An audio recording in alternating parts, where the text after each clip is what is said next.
आसन साहब बहुत खूबसूरत जलसा था, आप भी बड़ी तारीफ कर रहे हैं। ये बताइएगा, एमकेएम के कायद अल्ताफ हुसैन ने ये चैलेंज दे दिया है कि इतना बड़ा जलसा मुल्क के तमाम सियासी जमातें मिलकर भी नहीं कर सकती, आप समझते हैं सही है?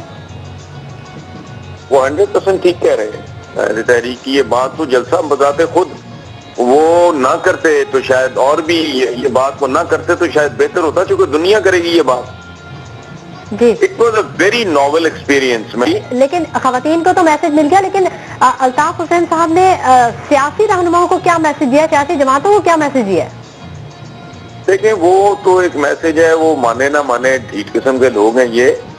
इससे ज्यादा डिसिप्लिन्ड, ऑर्गेनाइज्ड, साइंटिफिक, मेथोडिकली तो फोर्स अगर कोई है तो वैसे ही फैशिस्ट हैं, तो इनसे ज्यादा ऑर्गेनाइज तो खैर है कोई नहीं। दुनिया में भी जो तारीख लिखी गई है उसमें ये बहुत बड़ा जो है ये जलसा है, जो हमारी सारी खवातीन पूरे पाकिस्तान से यहाँ जमा हुई हैं और इतना हौसले बुलंद हो रहे हैं हमारे, और लग रहा है कि हमारा पाकिस्तान आगे जाएगा, बढ़ेगा।